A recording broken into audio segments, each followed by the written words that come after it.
I've seen things that make us respond with speed, which becomes humanitarian logistics. Coordination, resource optimization, that makes the difference between relief and crisis. We need to understand the difference between relief and crisis. So procurement and logistics professionals must work in high pressure environments. I think that's our default setting, high pressure, but still uphold standards of accountability and ethics. So in our discussions this morning, we look at best practices in strategic asset disposal. And the first time I heard Bernard Odote talk about this, it is revolutionary, how you can revamp disposal and make it a strategic asset process to maximize value and minimize risks. Then the other key thing we'll be discussing is about learned lessons from real-world humanitarian logistics operations. And then we'll also look at regional and continental free trade frameworks that can open new avenues for disposal, sourcing, and rapid humanitarian response. So, allow me now, as we put our hands together, to invite our first speaker. Our first speaker is a member of KISIM. Let me start saying he's a member of KISIM, Honorable Maurice Kakai, Bisau. He's the MP for Kiminini Constituency and President for Peace and Security at FG-ICGHR, LR. He has over 25 years global experience in supply chain management, humanitarian operations, and infrastructure. He has held roles with General Motors, AMREF, Red Cross, and UNHCR, leading large-scale emergency response, establishing UN field offices, and implementing cost-saving procurement systems that saved over $340 million US. So his work spans conflict and disaster zones in Africa, across Africa, Middle East, and Asia, coordinating with governments, United Nations agencies, NGOs, and donors. So he's also a former advisor for infrastructure in the Office of the Deputy President of Kenya. Bisau has overseen projects in transport, energy, ICT, and public works. He holds 2 master's degrees, a bachelor's in international business administration, and purchasing, and that is a bachelor's in international business administration, and is pursuing a doctorate in business administration at USIU Africa. He also holds a bachelor's in procurement. He's a member of the Chartered Institute of Purchasing and Supply, as well as a member of KISIM, and he was recognized by CIPS for creating agile, resilient supply chains, fostering collaborations, and mentoring teams in complex environments. So let's warm our hands, as usual. Let's warm our hands for Honorable Kakai as he comes on stage, and we give him a rain clap until he gets here. We go.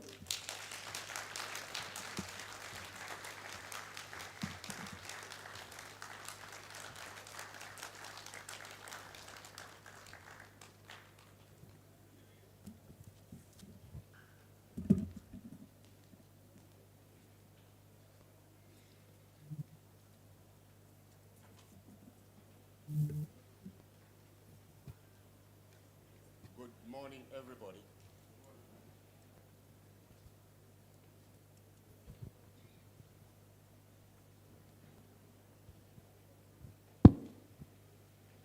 Good morning, comrades.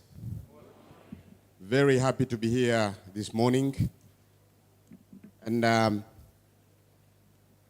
when I was trying to put together what I'm about to talk about, I was convinced that going to talk to comrades, I don't need to be very academic.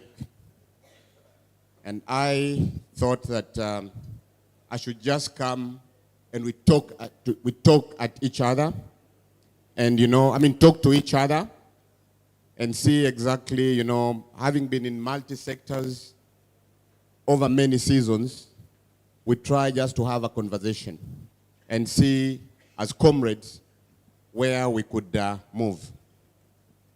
So, I will be taking you through, first of all, I know there's been an intention to sort of run through, but you'd allow me also just to briefly talk about myself.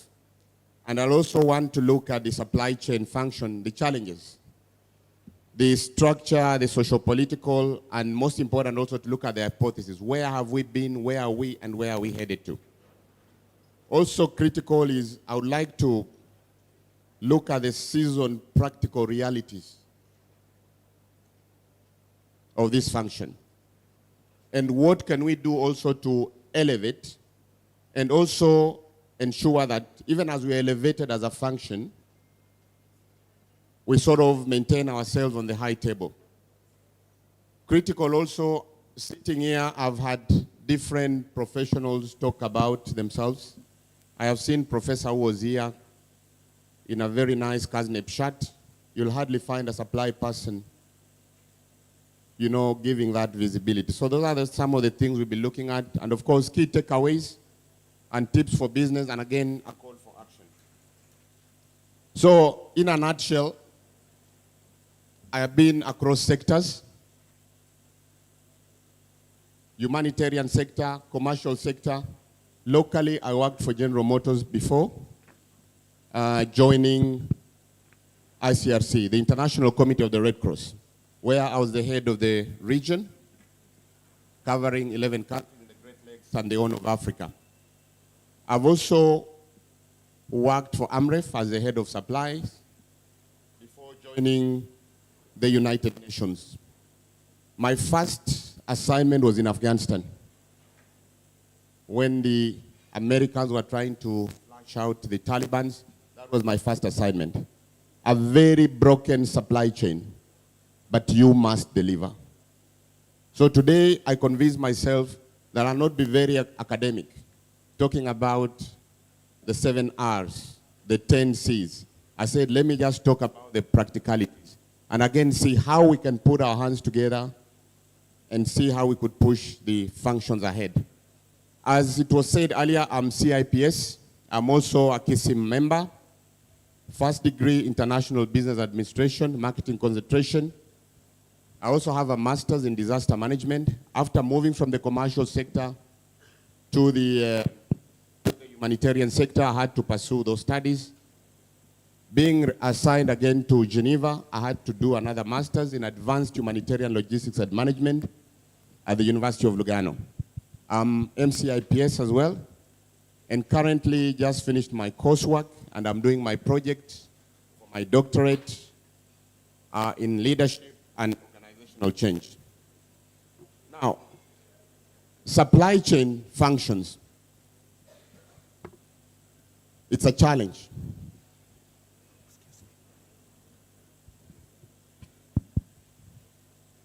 Supply chain is very, very complex. It's a complex process. And the complexity is not reducing, it is increasing. But it becomes simple if you're able to coordinate, you're able to network, you're able to widen your scope and work with others. But the critical bit from a multi-sectoral perspective, and having been there many seasons, the biggest challenge is data. Immediately you get hold of data, then you're in control of everything.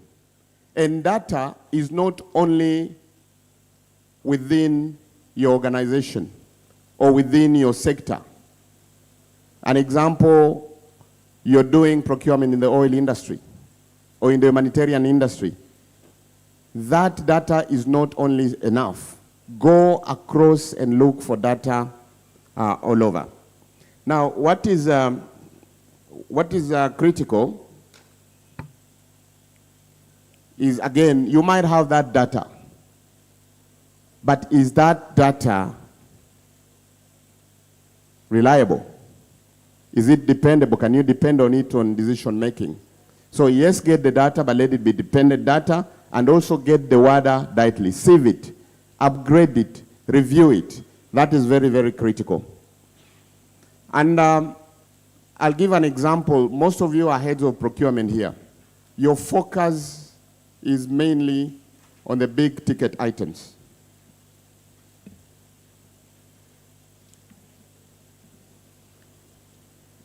It's not projecting the, this is okay, or we don't need to project it, or I can just, like that? Okay. So, as heads of procurement, your focus is mainly on the high ticket items. Through the ABC analysis, you tend to focus more on bigger items. But I'll give you an example from a humanitarian perspective, or let's say military logistics. You focus taking the weapons on the war front so that you can win the war. You take all the artillery tankers, you take the submachines, everything else. Or in the humanitarian logistics, you take all the trucks to deliver. You have your planes to do the airlift, but you forget the basic items. Basic items, the ones that are needed for the comfort of those operating. Simple item, an example, the toilet paper. A soldier on the war front, he has all the artilleries to win the war, but he doesn't have that single item. So even as we look at the bigger items, let's not just focus on the item in the A or the B category, but also let's focus on the C items. Now, why are we competing? You are in the same sector. An example, you're in the humanitarian community. How many here are from the humanitarian community? Humanitarians? None in the house. Oil industry? Only one from oil industry? I'll give an example. Okay, I'll give an example in the humanitarian sector. An emergency in South Sudan. WFP is sending some items with half empty. Half cargo, half load cargo in a plane, and there is space. UNHCR is doing the same, the Red Cross is doing the same. Why not synergize and ensure same cargo in one plane full, then you save on the cost? An example in the oil industry. You're buying gears for your machines from the same vendor, but you are competing as organizations. Why do you have to compete? In fact, why don't you come together as supply people and ensure that you have joint approaches? Even just pulling the quantities together and saying, look, Total, Shell, and the rest, we are coming together, these are our quantities, which is a win-win situation to the organization. So, we as supply people, can we ensure that there's some synergies and stop competing? Now, another critical thing is supply chain people, we must speak with one language. We must align. And I think in our days, our focus was in CIPS. I am so happy that KISIM today, and thanks to the chairman Karani and the CEO, Ken, that you're able to pull us in one room as professionals. This means now we've started speaking with one voice. And I was looking at statistics. I think as a function we are growing. We should be able to speak with one voice. And if you look at a function that is not sort of respected, of course the respect is coming, it is taken time. Like in the past, if you're not performing, where was your right place? You'd be taken to the store. You talked about asset management. I earned my promotion at the UN by just managing assets, sitting back and reflecting. a new entity that had been set up, Global Fleet Management, located in Budapest. I quickly did my analysis, and that brings us again back to data. I realized the organization had 14,000 fleet assets. And guess what? How many were operational? About 2,800. And they were scattered all over the world. In some places, you can never reach. But we had to have a strategy, dividing the world into two. Having one global fleet manager sitting in Dubai, another one in South Africa. And we said we must clean the yard. And by the way, even that scrap, those assets that are not moving have value. So when we did the disposal, we earned so much money, and that earned me a promotion, away from supply to the head of office. So we as supply people, wherever we sit, let's change the view that is out there, that we are not proactive, that we don't see what many people see. If you are in an organization today and there's a request to volunteer for a presentation, guess who will be the first person to carry the hand up? A person from either sales and marketing, finance, or corporate services, but not supply. We've taken a back seat, but we need to change this. We have an opportunity now through KISIM.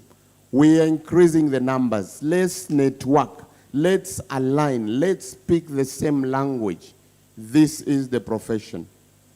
We should be on the top. There is no organization that can survive today without this function. This function, if you're talking about profit, if you're talking about image, if you're talking about quality, which is embedded in the product development, it's through this supply function. So, comrades, there is this opportunity. Let's align. Let's speak with the same language. Digital transformation needs people and processes, not just technology. We're talking about e-procurement. That is fine. Were we prepared? That is food for thought. Did we do adequate preparation for this e-procurement? Are all the staff involved adequately prepared for that? In terms of mindset, in terms of know-how. That is critical to look into that. I know there is demand, there is a rush for technology. But even as we go for that technology, let's ensure that the persons involved are prepared mentally and knowledge-wise to take up the... So, and it's my belief, it's my hope that that bit has been done properly, and we are not going to see some bottlenecks when we get into the government e-procurement. I guess that things have been done properly. The other critical bit is alignment and execution prioritization. Not just adopting new tools, but strong leadership. We as supply people, are we taking the leadership? Are we stepping up to the plate to take up the leadership? Cross-functional coordination. And when I talk about cross-functional coordination here, before you look outside, comrades, look within the house, within the supply function. We've got asset management, we've got warehousing, we've got procurement. Fleet management also has become part of the supply chain. Get, first of all, the buy-in within the comrades in the function before we step out.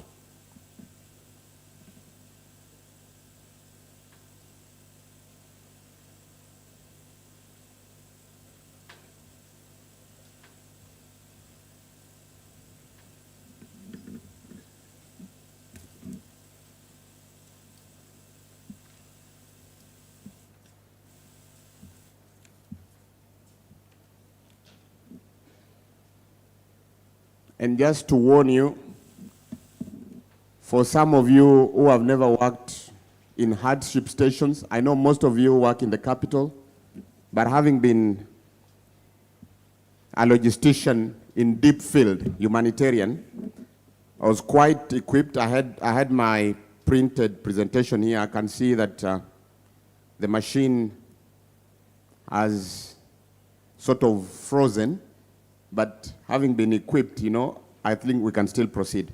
Now, hypothesis.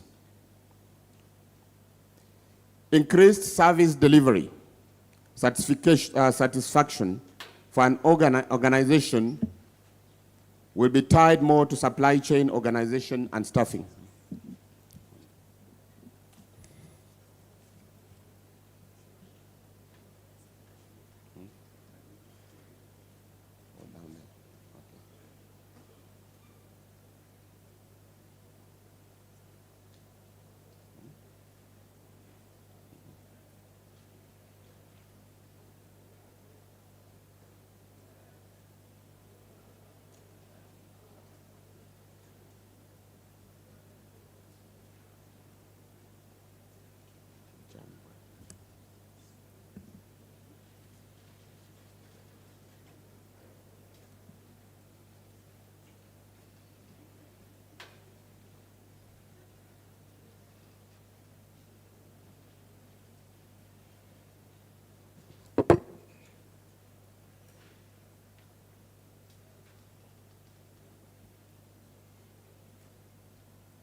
So, I was saying increased service delivery, customer satisfaction for an organization will be tied more to supply chain organization and staffing.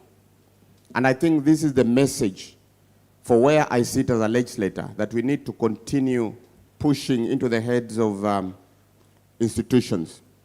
I sit on Public Investment Committee, Education and Governance in Parliament. And we do the audit of education institutions. And when you see some of the procurement issues, you'll find that when the head of the organization, like a vice chancellor, comes in most cases they don't want to come with the procurement people. But again, when they come with the procurement people, you could tell that this person in that family, in that setup, looks sort of laid back. So this is a type of message we have to continue pushing to the heads of the institutions. The other critical thing, and I've looked at the trends, I've looked at the figures, supply chain will be the most sought after function over the next 5 years. Looking at the figures, I think the accountants are just slightly above us. But again, we've done very well, considering that we just started a few years ago. You know, KISIM, in my days in active practice, KISIM was not very active. I remember when it was started by Chris Ohanda and Obiri, Kenya Airways that time, it was not so big. But if I look at the figures now, we are going to be the most sought after function in the coming years. Now, there are some things that you don't need to learn in a classroom. But as you grow in the profession, it's like a dream. And there's a saying that your dream has direction. So just follow your dream. And I'm quoting Craig Mapp here, and he says, if you can film an idea in your mind, follow that film, idea, shot for shot, scene for scene, that idea is worth working. When you're sitting as a supply person, a supply head, you say, this is the type of enterprise I want to put together. I want to have a frame agreement such that I can quickly turn around my requests within 24 hours. Items with good quality. good prices, good suppliers, and again, being part of a network. These are dreams you put in place and say, within my dream, who am I going to work with? Who are the players? Who are the other comrades within the functions that we are going to co-create, come up with sort of joint frame agreements? Who are the other comrades, an example in the humanitarian community, that we could work together and come up with a consolidated fund whereby instead of buying, we lease vehicles. And that was another idea that I came up with at the United Nations. When you hear the global fleet management, every organization in the UN was buying vehicles. And sometimes you find vehicles were bought for an operation in West Africa. That operation has gone down, but those are idle assets. We said, why buy? Let's try leasing. And for leasing, we consolidate a fund as agencies, and from that fund, we buy vehicles, we get specialists to manage them, such that those vehicles, where they are not needed, where there are low activities, they could be moved to another place. And again, when it comes to disposal, you've got proper records, maintenance. An example, the ones that the fuel consumption is going up because of aging, it is able to be captured in the system that needs to be disposed of. Those were joint arrangements that have to be put together. Those are ideas I had. Woke up one morning and said, look, within the humanitarian community, there was one radio called Kodan. Kodan radio, very critical. If you find yourself in Kandahar, mobile phones could not work. The only tool that could save you is a Kodan radio. So every humanitarian agency was using that Kodan radio. But they were going as individuals. One morning, talked to the head of UNHCR, Rashbi, Rudy, and we said, look for your other comrades within the tech sector, because you realize also in an individual organization, sometimes it's very difficult for you as a supply person to approach the technical guys, because they've always seen supply maybe as a low caliber setup. So we did this, and we took only 5 agencies: UNHCR, WFP, UNICEF, WHO, and UNFPA. On one round alone of buying radios, joint agreement, pulling together the quantities, it was a lot of money. Over $3.4 million in one shot, just one item. So you can have a dream, and on that dream, look for others that you could co-create with. Because sometime, not sometime, always, one hand cannot clap. Look in the industry and say, who can we really work with? But again, your dream, let nobody stop your dream. As a supply person, as you grow older in the function, there are things you want. You're dreaming of an ideal situation on how you want to see a supply function run. You want to manage your processes even just through the phone. I had the conversation here where we are talking about pending bills, and I was asking myself, why in Kenya that people are talking about pending bills? The last time I practiced, where I signed off a purchase order, and it was electronic, was in 2017, when I was heading the supply function on emergency in the South Sudan operation. And that signature was electronic. But this is how it works.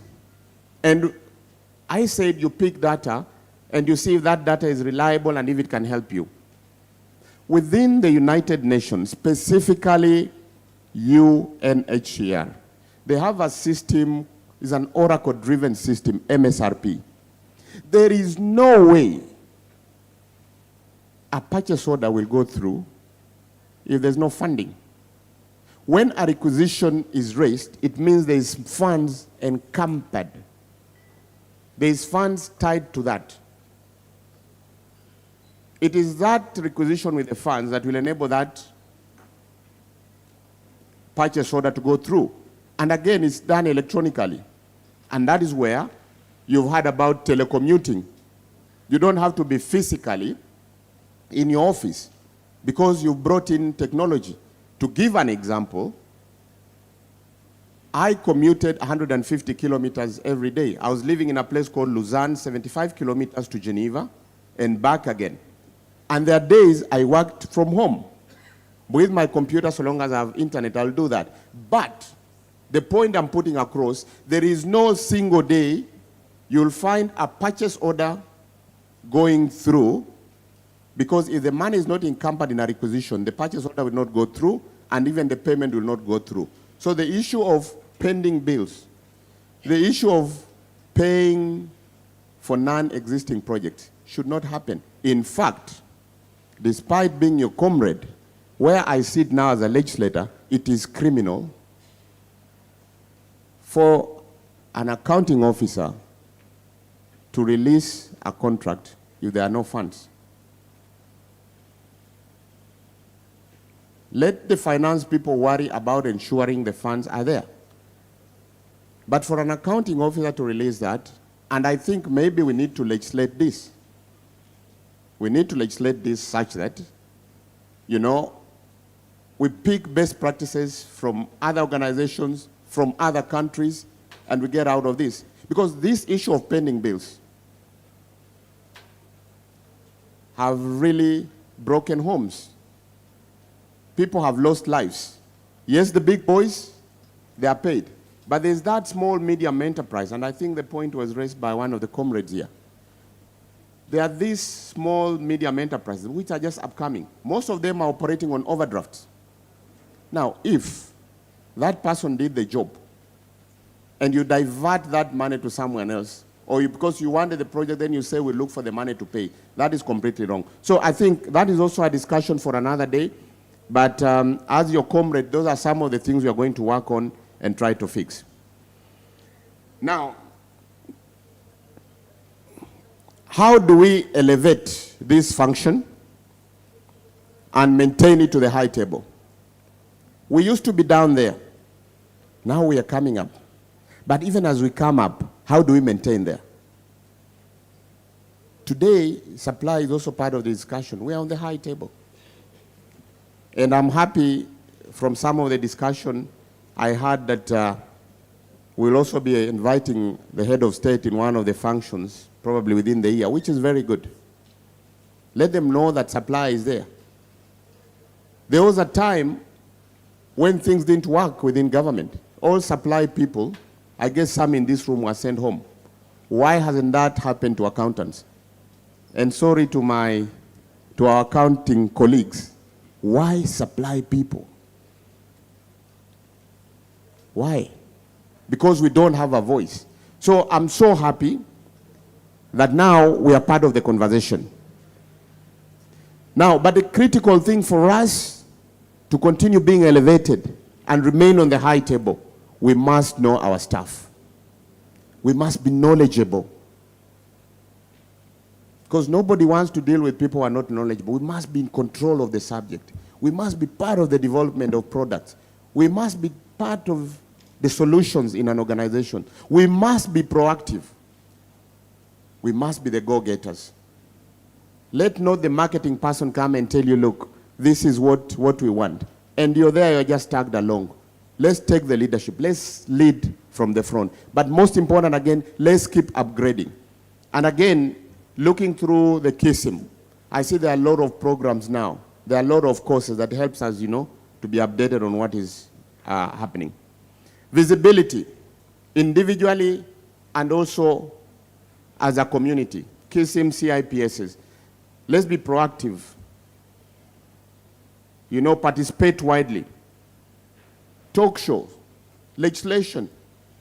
We want, as part of you and as a legislator, we want to see strong legislation where KISM is respected. It's given their rightful position within society, including PPRA. Strong legislation, but where we, as professionals in this function, we are respected. Talk shows. Let's get there. Let's talk about this function. Let people understand our challenges. What are we going through? But most critical also, I talked about visibility. You saw Professor Leting here, CEO Kasneb, in his very nice attire, Kasneb. What about the comrades in supply? Just a challenge. So I think next time we're meeting here again, let's all be donned in our, yeah? And also talk about maybe a kiss him week, where that week we're just there to do visibility. You know, we dress supply, we do everything, give gifts and stuff, supplies. Now, be vocal. Let's take our position on matters of national and global interest. Let's speak up. We are supply. We're the engine. There's a famous saying within the American military. Supply or logistics is the tail that wags the dog. Because without that tail, the dog, of course, will not work. So let's talk about it. Let's be vocal. Let's be enthusiastic about it. For KISM and CIPS, again, congratulations for bringing us together. But more is needed. I talked about the supply week. And in that supply week, let's bring comrades, accountants. Let them also understand that we are a family and a strong family. Let's bring in policymakers. Let's bring all persons of interest. It's very, very critical. Institutional investments. We move around, we see lots of investments that are done by other functions. We need iconic projects. It's good now we have the Kisim Plaza, but we need to see more.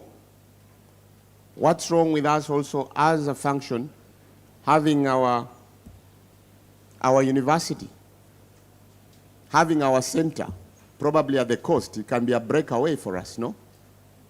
Why not that? Lastly, we must improve our revenue stream. If you don't have money as a function, we must think outside the box. Membership plus smart investments. I'm told we're about 28,000. Only 13,000 are active. Where are these other 14,000?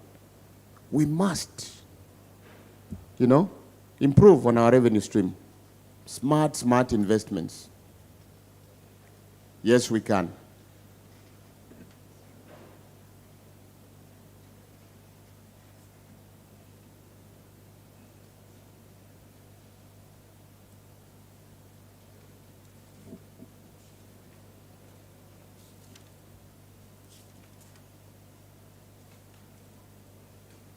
Now, comparing supply chain to other functions.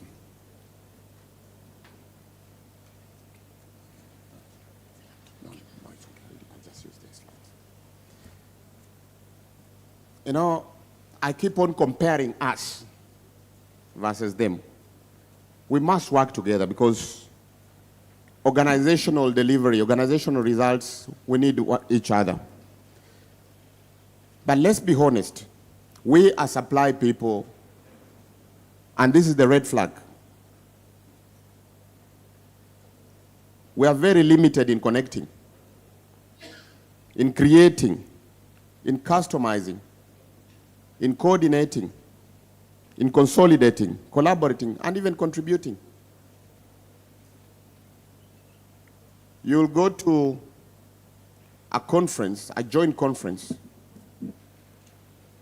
and believe me, you'll have 2 marketing people and 2 accountants with 10 supply professionals. But ours is to listen. We can't put our position on.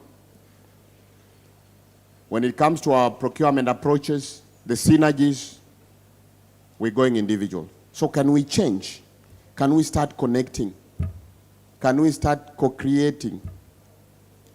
Can we coordinate? Can we consolidate? Can we collaborate even more? And can we contribute in what is happening in today's life? Now, takeaways. Key takeaways. We've seen many things being built for a long time, but then we just take a few minutes to destroy them. I'm saying this as a seasoned practitioner. And this does not only affect the young professionals, but it also affects the older ones.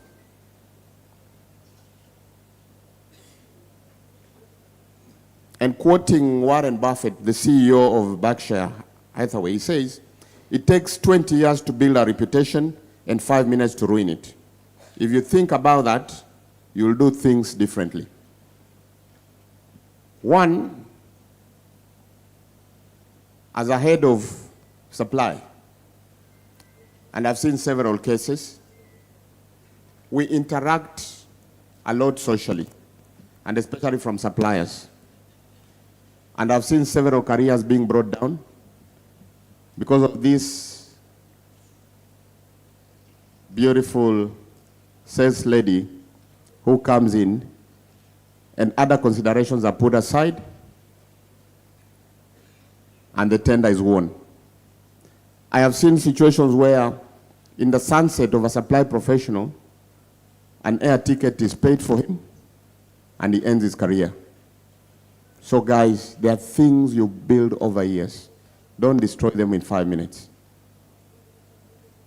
I know many will not tell you this, especially those still in the profession, but since I'm out, I have that view, I can speak it out. Because when I came here, I said I'll be speaking from a multi-sectoral perspective and a guy who's been there many seasons. The other issue is supply diplomacy. Keep it to home. Keep it home and within the family. We are able. We've got capacity as a family. So let's try to talk good about our profession and, and move it forward. Let's be each brother's keeper. There are issues. A brother is paining, in terms of sourcing on items. He has issues. Try to step into the gap. But this can only happen if we connect, we coordinate, and we keep communicating to each other. Now, let's be the ambassador of the function. Be visible, positive. Let's stand out. Let's consult. Let's be firm. Be proud of who we are. No intimidation. I know the easiest function to be intimidated is supply. I have been there. Order from above.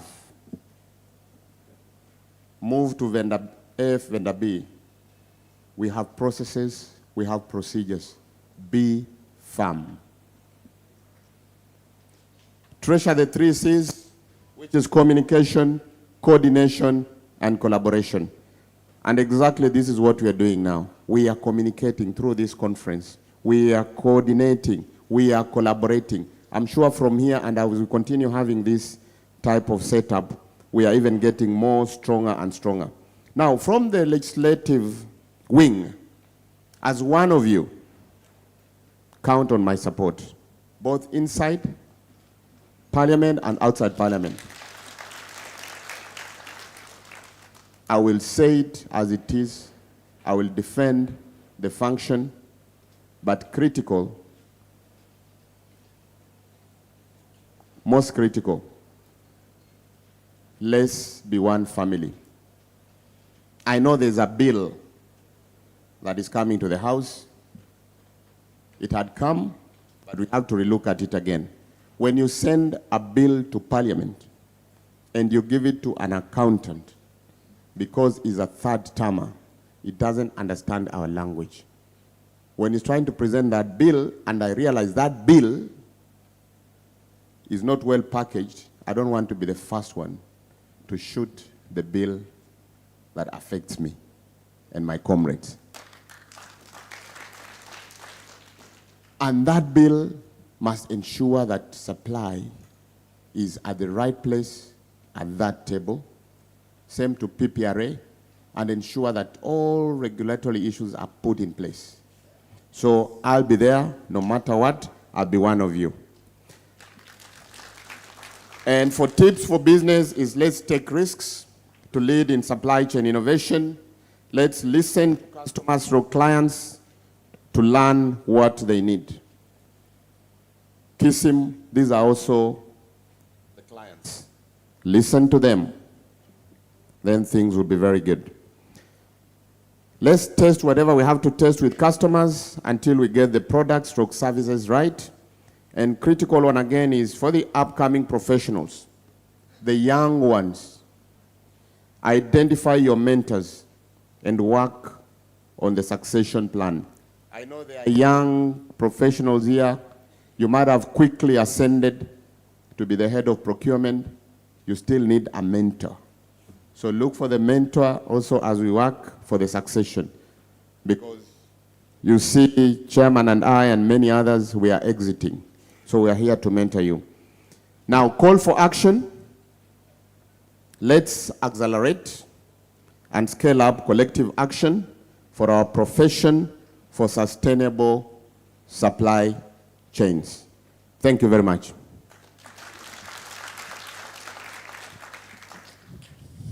Let's give him a loud of applause. Sit down, take a seat, because we'll be moving to the next session. Now, CM Jeremiah, kindly stretch and help change this face. I think people are tired with my face. This is something different, CM Jeremiah. Kindly come on stage. Clap for CM Jeremiah as he comes on stage. Thank you very much, my sister, Jennifer. My name is CM Jeremiah Ndusi. Can I say somebody wave? This side, this side. I think we are really alert. Jennifer, what Mheshimiwa has reminded me is that we need to move very fast as HOPs and have our, was it an outing? What were we calling it? We have to go to some place and team build. Can I hear amen? Yeah, we go with Mheshimiwa, we team build, and we see those many things that are likely to come our way. We have our next presenter, and this presenter is none other than one Bernard Ondote, who is a visionary leader and a master strategist with over 20 years experience, quite hands-on on matters touching on building, financing, and scaling high-impact ventures across Africa, and directly employing over 10,000 members and subdirectory empowering 100,000 members plus, and indirectly impacting 1.4 million lives through procurement, trade, and disposal, ESG finance, and economic empowerment. As the president of the Ondoten Group and a group CEO and managing director of House of Procurement Global, he spearheads innovative, tech-enabled solutions that formalize informal markets, unlock capital for SMEs, governments, and corporates, and drive inclusive growth. He is the founder of transformational platforms like GET, Deal TM, ESG, Impact Exchange TM, and so many others. Has Ondoten been to school? Yes. Ondoten has a degree in economics and mathematics. He secured the year 2004 to 2008. He has a master's in procurement and supply chain management. He got this one 2010. Is an MSIPS. Those old days people used to do MSIPS. And he is also a member of Kissim. Ondote is a very serious strategic partner with Kissim, and he does a lot of sponsorships to most of our programs. But I need to say this. Ondote is our Kenya's only billionaire listed among the Forbes top 25 African billionaires. Yes. This is the latest report that was produced just the other day, 2025. And the sky can be the only lower limit as life continues. Can we clap and very seriously so until Ben Ondote finds himself here? Let's do the Obama way. Continue clapping. This is a billionaire.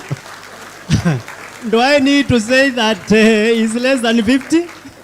Do I need to say that? You can see. Thank you very much. Karibu sana.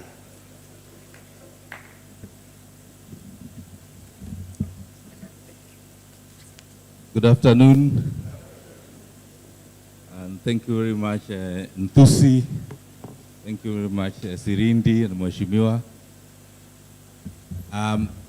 I know I have a presentation, but I also see lunch is not very far. And Mheshimiwa has touched on what we wanted to speak about, especially on what he did on disposals. And what we wanted to speak about is asset disposal.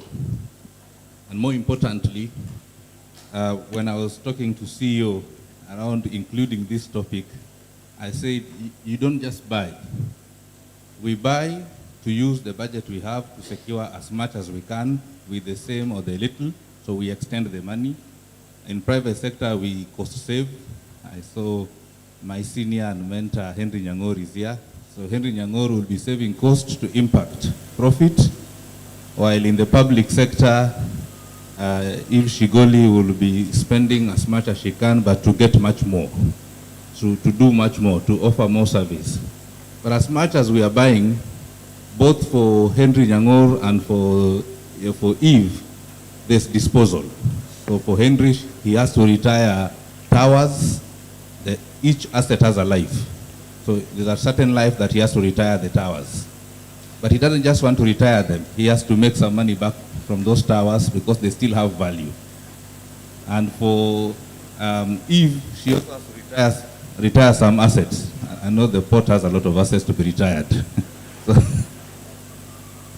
So she also has to retire some assets, but when she retires, either she's generated non-tax revenue or she's injecting capital back to government.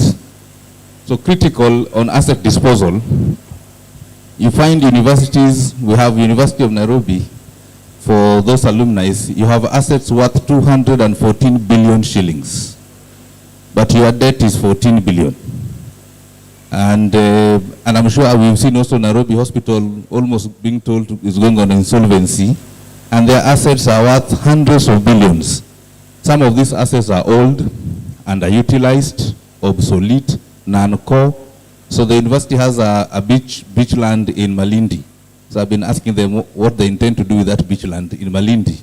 And it's in billions of shillings. So if they sold that asset and reinvested it, so when CM Sirindi was saying is either non-tax revenue or investment. So when they sell it, they reinvest it and be able to pay for their debt and expand the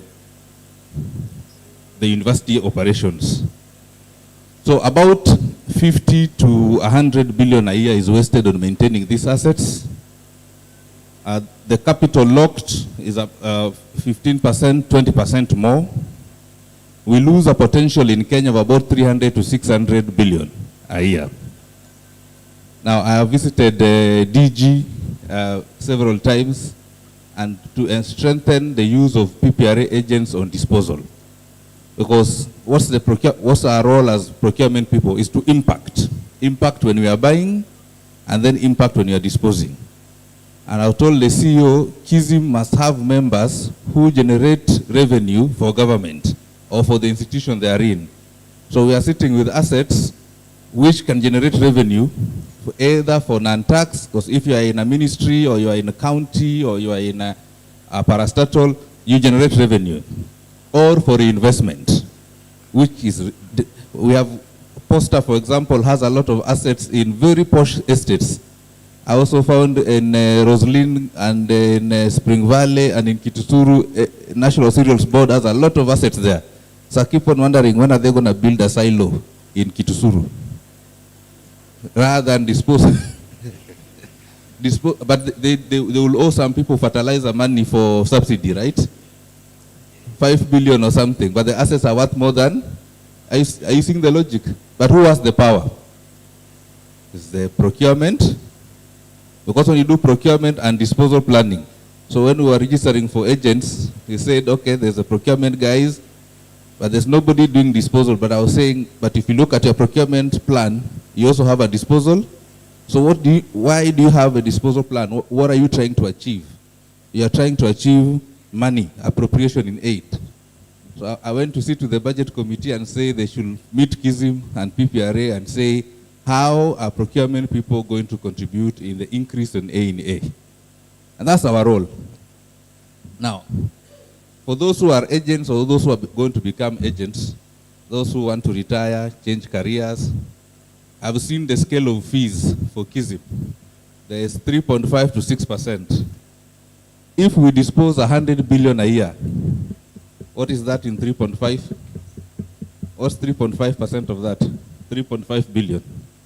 Even if we were 100 of us, 100 agents, and we shared 3.5 divided by 100 is what? 35 million. So I'm a businessman. So last time I was here, Sirindi asked me to show us how we become business people. Now I'm showing you how to become business people. Those agents, those becoming agents, those changing careers, those who want to do consulting. Because in that KISM consulting framework, as you consult, where DG we should be rolling out EGP across the country and doing advisory and training together with KISM, why don't you consult on them how they dispose their assets and bring money?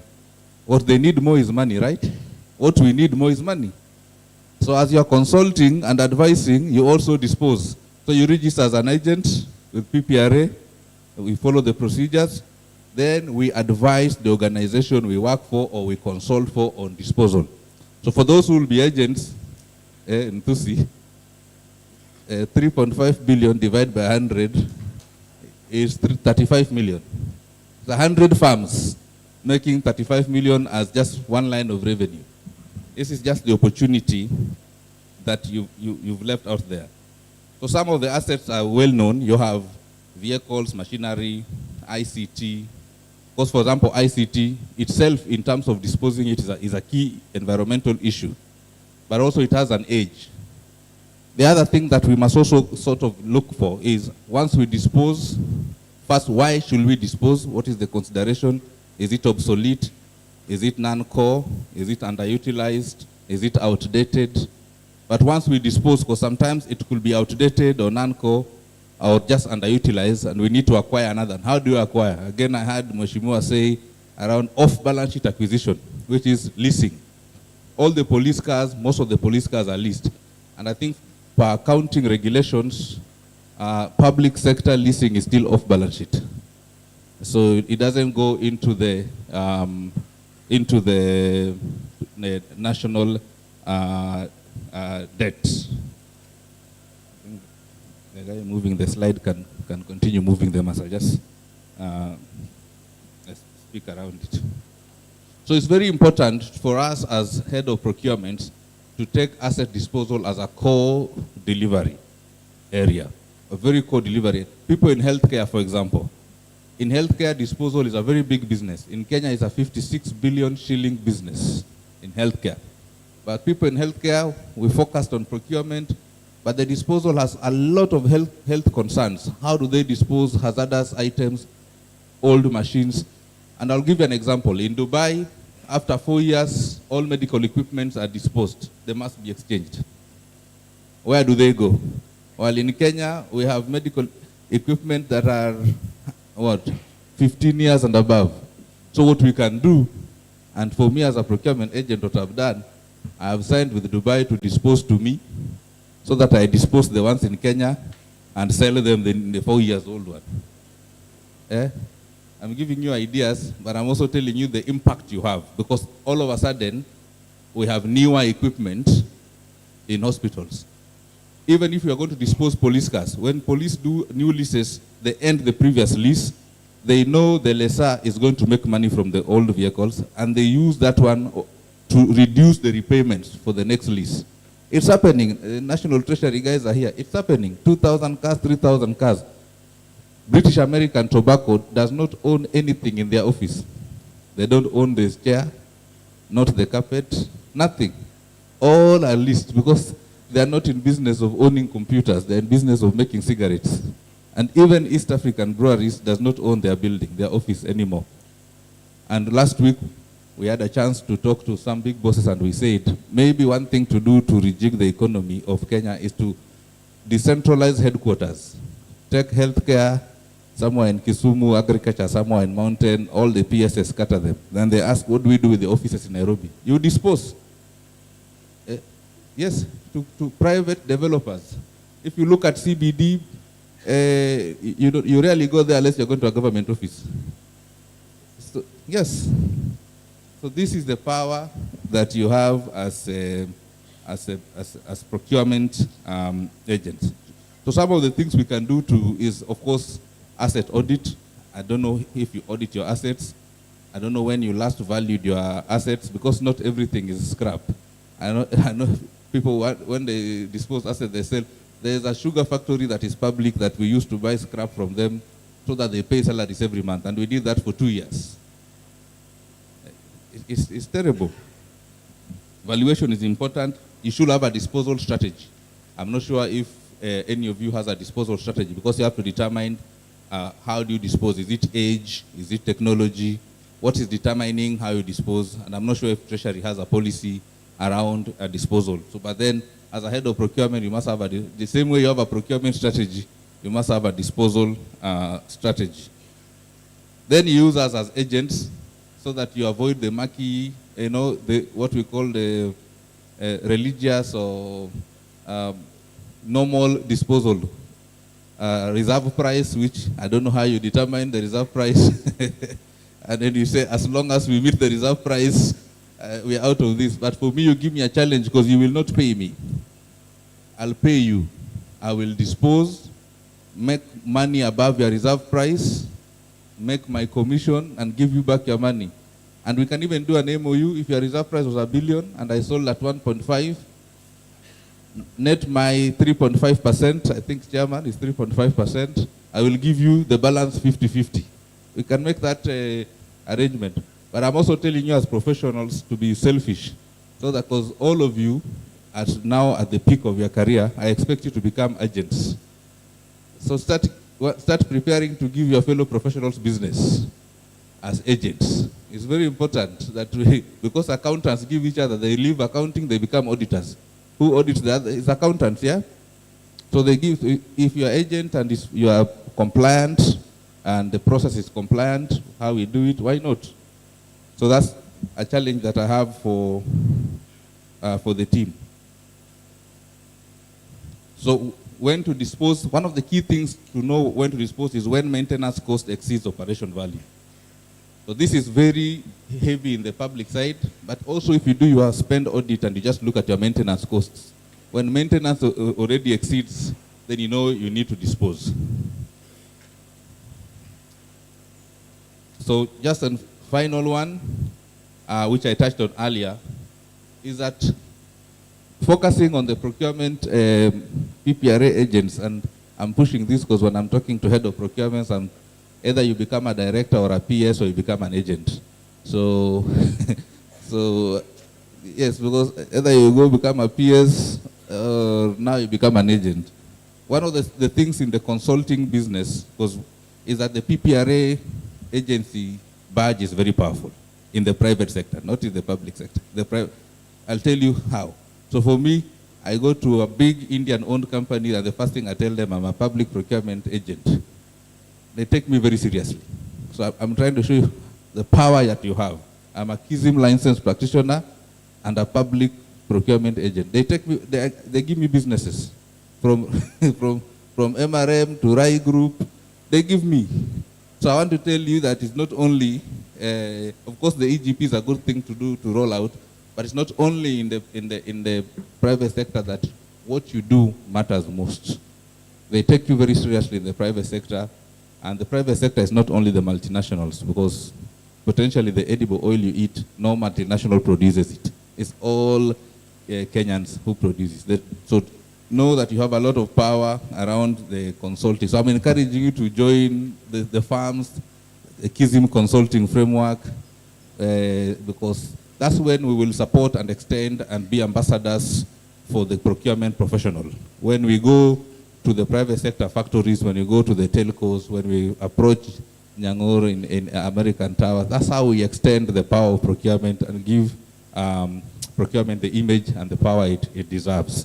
And I agree with Mheshimiwa that in the next 5 years, besides artificial intelligence, supply chain is the next thing. Because, in fact, for me, supply chain is the only thing. And how we've built our businesses with supply chain as the core. It's the movement, physical movement of goods. It's either production, sourcing, farming, processing, assembly, storage, handling. This is how we build our businesses. Then you can never ignore finance, because the advice I have for procurement people is that the proposal you have, if it makes sense to a CFO, it will make sense to everybody else. Because finance is what really tells you the truth. So for me, in my business, I have to call the finance person to see. So supply chain, you can start your own hospital, because to run a hospital, you need to have medicine at the right time, the food at the right time, the right equipment, the right bed. Then you can employ doctors. Even for hotel, what is a hotel? It's a supply chain business. You need to have the freshest food at the right time, in the right quantities. Then you employ chefs. Any other business you think of is really a supply chain. It's just how we twist our mindset and say we are at the core of the economy and a very powerful bunch of people. Thank you very much.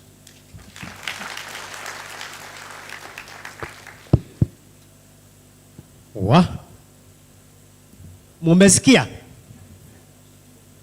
So one thing that we are picking is that it's never too late in life, that we have learned why we have not become billionaires, but that is the next stage that we are getting into. So, Bwana Ndinji, next time you see me knocking there, I'll be registering as a disposal agent. Okay, that is the language that Ben understands most. So I think we are quite on course, and we are calling upon the other guests, 2 of them. So we want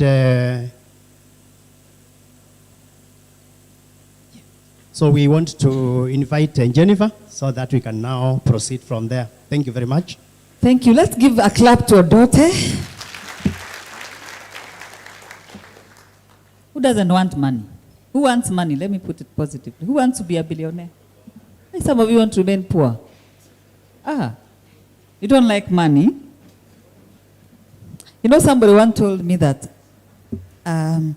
of late he keeps telling money, when he has private conversations with money, that money, I'm sorry, when I was in school, I debated that education is better than.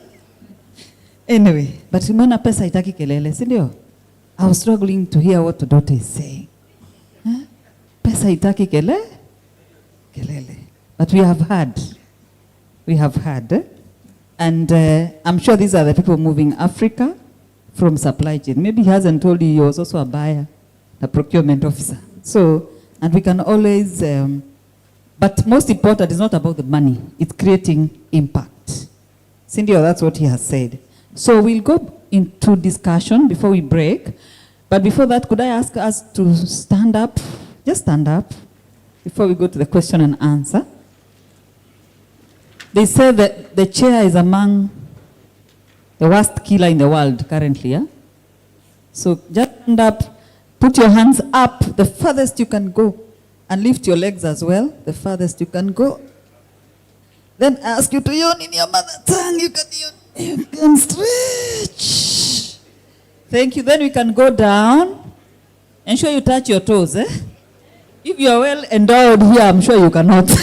But try and touch your toes. Okay. Then we stand. Hey, I had cough. Is that my back? Okay, we hands up again. I don't know what you consider your right. Just move right. Yes. And then move left. Usiende ukabaki hapo, Aya rudi. Asante. Then you can have a seat. We'll take a few questions before breaking for lunch. So,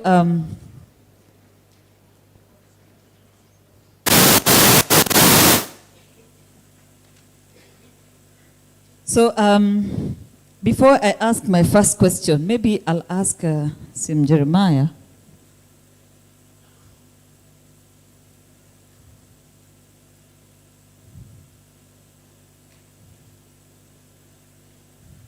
Do you have questions first from the audience? I don't want to rush. We'll take one from Nyangor. Second question. Last row, do we have a question? Last row. We'll take first one from you. Second row, do we have a question? We have Nyangor and DG. Do you have a question on the second row? Another person? Okay. The middle row where we have chairman. Any question from this row?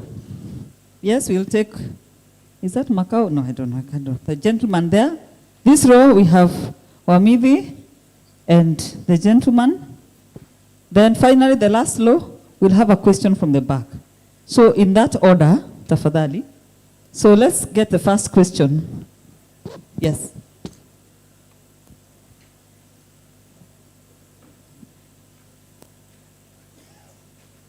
Well, good afternoon, everyone. My name is William Mathu, Kenya Power. Appreciation to the two gentlemen for the wonderful presentation, Mr. Obdote, also on the aspect of disposal. Mine is more or less on, and I'm coming from the mindset of vandalism.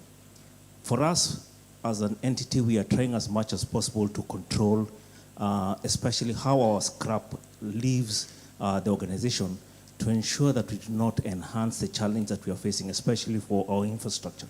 And that is why, that is why we have probably gone slow in terms of how we release our scrap materials and equipment.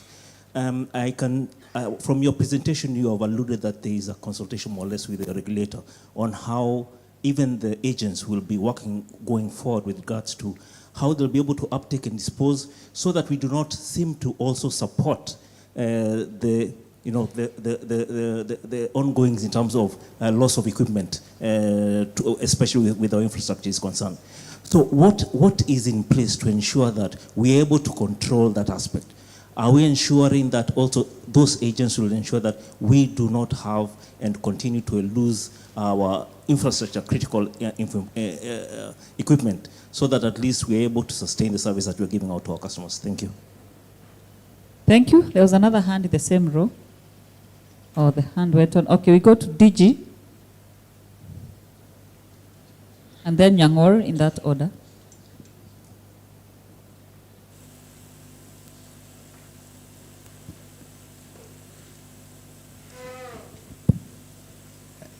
For me, is a comment, is not a question. Is first to appreciate Mheshimiwa Kakai for being bold on an area which, as a regulator, we have observed the laid-back position of the supply chain professionals. There are many things that go right, but there are also things that go wrong because of the laid-back position as a professional we take.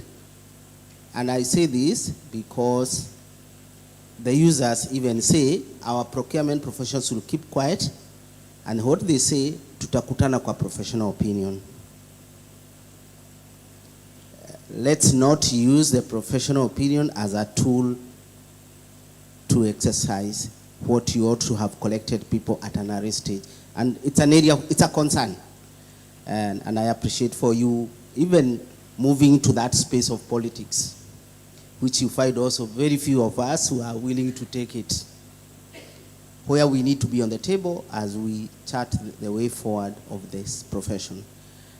Coming to Mr. Ondote, because indeed he has been to my office, and I have been following Bwana Ondote over the years, from where he started and seeing where he is. It is those bold decisions that we must make. And the area you are taking about disposal. To be very honest, we are very much interested with procuring. But after procurement, rarely do we care what happens to that asset when it comes to the end of its useful life. Thank you for championing the agents. As a regulator, we initiated this process. I'm happy that somebody is taking up that issue of disposal, and I believe many people want to be billionaires. And the numbers you have broken here, to some of us who could be having temptation, I could sometimes ask, is my payslip worth? But I hope. But thank you for taking up this matter of the disposal. And all of us, and Mr. Odote has said, and let me stand, unless you support agents, they will not grow. And why I say this, Mr. I call him 001. Yes. Dusi is due to retire very soon. In fact, he says next week. My worry, as I sit here, will Ndusi end up in a hardware store? It would be very wrong for us to allow those brains to go there. But you have ability to ensure that Ndusi remains relevant in the supply chain by having some of the procurement process, and especially the complicated one. Just convince your accounting officer, let us have an agent process this procurement from the beginning to the end. And there is nothing wrong for you to say, sir, I may be the head of procurement, but I am not experienced to undertake this exercise, but I believe there is somebody who can do this. You can say, be it Mr. Ondote at the House of Procurement, who is an agent, licensed not only for disposal, but also for on procurement. It's a request I make to each one of you, so that even as we progress, build this profession from just being a paper pusher to decision making and sitting on the table. Thank you very much. Thank you, DG. Thank you. Mr. Nyang'oro, your question. Thank you. Mine is also not a question, but not very far from what DG has said. And it's more a challenge to the participants or the heads of procurement attending. First is to appreciate this topic for disposal, strategic asset disposal, and Mr. Odote, my friend, for this discussion.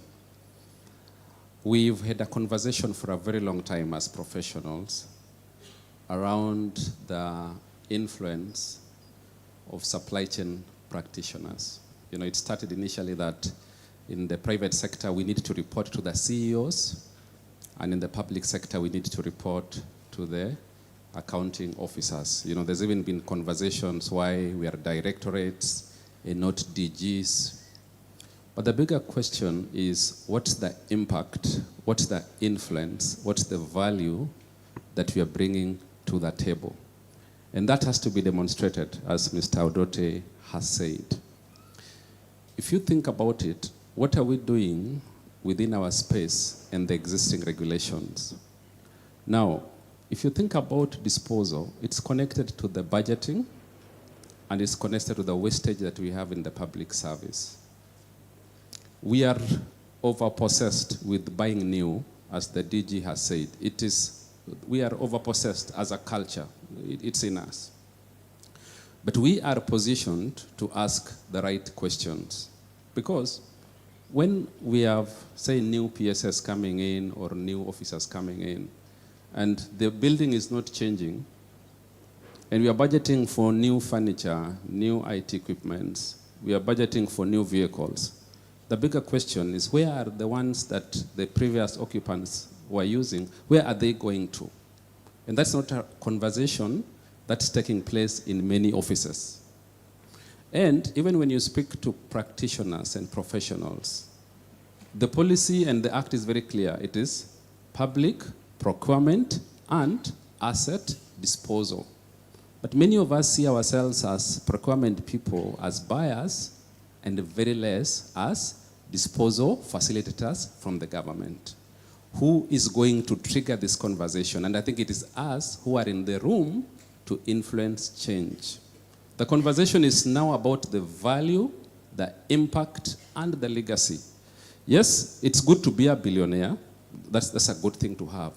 But think about it, and it's these people in the room to bring that change. When we award tenders for roads, we are all impressed that a road is done, it has been flagged, and we are moving, cruising on a good road. It's a good thing to do. But if you travel across the country, you see open quarries of this contractor who went into a hill that was forested somewhere, cut down the trees, harvested the hardcore and the gravel to the road, and left that environmental damage to haunt us for the future. Now, who needs to bring that into the contract so that it's enforced? Should we look into the lawyers and ask why they didn't propose that in the contract? Should we look into the engineers? We, as practitioners, we have a role to play. And disposal is connected to waste management, which is a big problem this country is struggling with, and Africa is struggling with, and Mother Nature is telling us we need to do something. And what exactly do we need to do? We have the right regulations and the legislation and the processes to create an impact. So for me, once again, I plead with all of us as practitioners and decision makers and policy executioners, let's ask the right questions, let's create the right impact, and I think this is a very, very timely discussion in this forum. Thank you. Thank you, thank you. Maybe let's clap for Nyang'oro. Maybe before you continue, can you see where the hands were? Which ones? Yes, that you can take. Maybe before we go to the next question, I'll ask my colleague, Jeremiah, to spice it up. Thank you.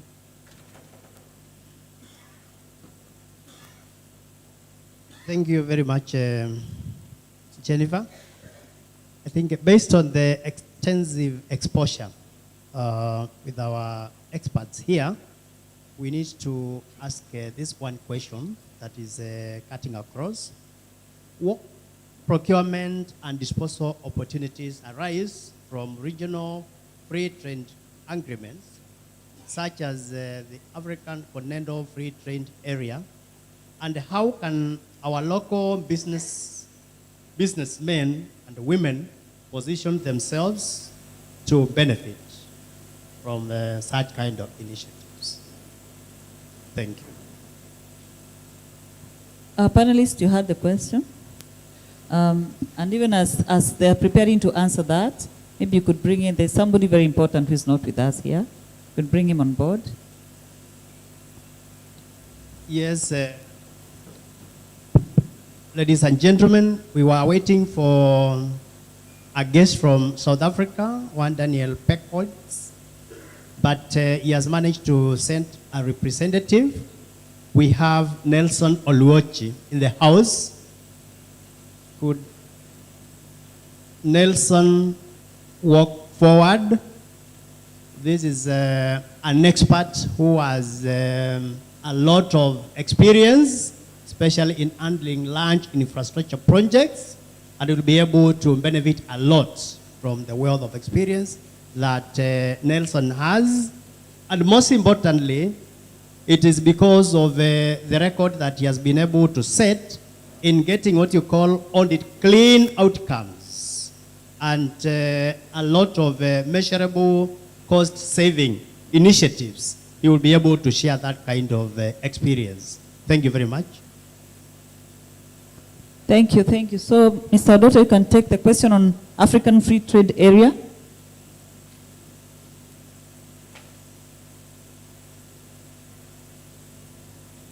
Thank you very much, CM Sirindi. I think Africa Continental Free Trade Area is a good idea, good initiative, but there are still certain challenges in terms of free movement of people. I think if people can't move freely, it's very difficult to do business. I know we'll be looking at infrastructure on rail and road, but if people can't go to DRC or I was seeing an documentary of someone moving from Nigeria to Ivory Coast must go to Dubai, and I have a trip to Algeria and I have to go to Doha before I go to Algeria. So if you cannot sit with each other and discuss business, it's very difficult to do business. So even if we solve it digitally, if people can't meet, and I see that as the simple thing, I can't do business with someone I've never greeted. I need to look into your eyes and say, I can do business with you. So before we build roads, maybe we need to look at the air transport, because that's the easiest way to go around the countries, and even the cost of that to be able to do business. Otherwise, we are saying only the top business people will do business with each other because you can afford to go to West Africa. I was in the US Africa Business Summit in Angola. It was very difficult to get to Angola. Either you go to South Africa and sleep in South Africa, or you go to Ethiopia. Ethiopia, I think, was the easiest, or you go to Dubai. And if you want to assure bet airline, you go to Dubai, then you go to Angola. So if you think of doing business in Angola, you start thinking twice. Am I going to do those trips? So it's easier to go to Dubai, easier to go to Europe than to go within Africa. I think that's the first thing we need to address. Then businesses can take opportunity. Otherwise, we are giving businessmen a pressure that they can't resolve. Thank you. Thank you so much. So that we manage time, I'll ask the next questions quickly and be very, very brief. Your name, institution, and question. Thank you, Muhesh. I don't know whether you were here in the morning. The issue of pending bills, I indicated that there are some proposals to change to amend the PFMA to go the way you have said in UN and others, that if there is no exchequer, not the paper budget, the real exchequer in the bank, yeah, for one-off contract, not this long contracts where you pay in bits, one-off, there should be, the accounting officer should not sign a contract, yeah? And if I was not mistaken, that is what you said the other people do in other organizations. What do you think about that? That's what we were discussing in the morning. And then, another way to prevent pending bills is to, the PFMA also to change, to provide that if there are contracts that are completed and accepted, valid, completed and accepted, that accounting officer have not paid, they should not sign another contract for another project until those ones are paid, to avoid the sufferings of the Kenyans. The issue of disposal about, our daughter has talked about, I'm happy that there is this now sustainable procurement framework that will provide some of those strategies, like buyback, trade-in, and so on. And then, Muhesh, again, I'm happy you mentioned about the supply chain practitioners bill. Kindly, if there's a gift you could gift us as supply chain and procurement officers in the next coming year, ukijaribu, tutakununulia mbuzi. Kindly, we would really appreciate that. One of us in Parliament. Asante sana. Let's clap for Amidi. There was a question at the back there. He's left. Okay. Then there was this question here next to the, yeah. And then the final one in front here. I think the final row, there's no question. Thank you. Good morning, good afternoon. My name is Victor Kwemba from Christian Mission Aid. One question I have for other people who are in the government. How often do you visit projects that you've worked on paper-wise? Do you ever visit those projects? How familiar are you with project management? Are you familiar with concepts like accountability to affected populations, monitoring, evaluation, accountability and learning, and adapting those learnings to the projects that you have that you do now sequentially. I think those are important things to take on, so that after we have gone through a cycle of a project, we come back and do better next time.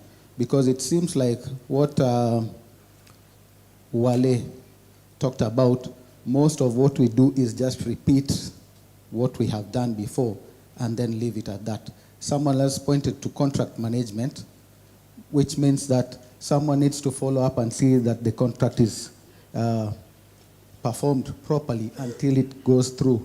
But do we really get to that place where, as supply chain professionals, we get to the heart of projects and reduce the wastes that go on and not let those projects end up in stagnation?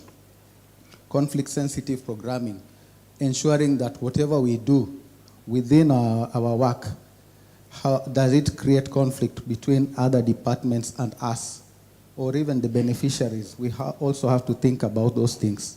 Then there's another thing that someone also pointed out about the largesse, the spending, excessive spending in projects. And I think the first speaker, the Honorable Kakai, spoke about that we really don't think about how much of that spending, whether it's really necessary or not. There's a time we were doing an eye project in South Sudan, and we got a donor representative to come and stay in one of the hotels, and she decided to stay in a Catholic hostel which does not even have Wi-Fi. So I asked her, why do you want to really go there? And she said, every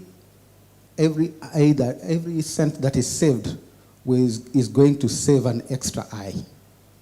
And that was a transformative moment for me. This person is from Netherlands, but for us, when we do our projects, there's big cars being bought all the time. And I talked to one of my friends who works in the housing department, and he told me that every project they do, the contractors buy vehicles. But do you know that those vehicles are not registered anywhere? If you go to the NTSA, you won't find them. But those vehicles end up with people. The difference between how we dispose assets in humanitarian sector and how we dispose assets in government, I think, is that for government, no one cares where it goes. But for the humanitarian sector, it is clear, the path is clear. Those assets should end up first with the beneficiaries before any other path is taken.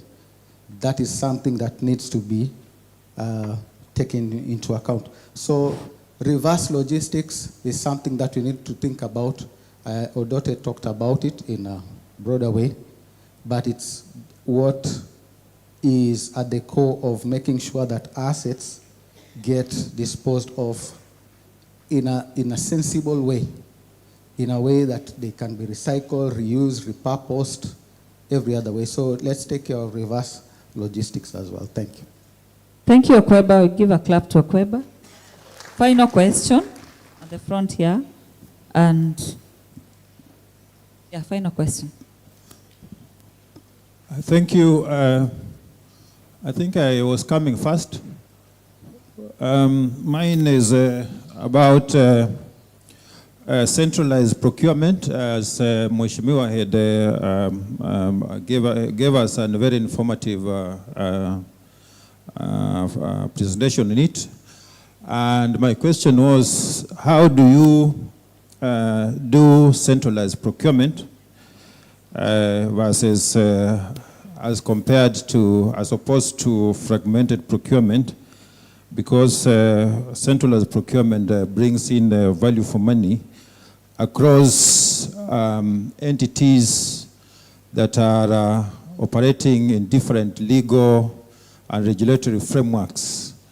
I think with the case of UN agencies, UN is one body that is homogeneous, and it was a bit easy to achieve this objective.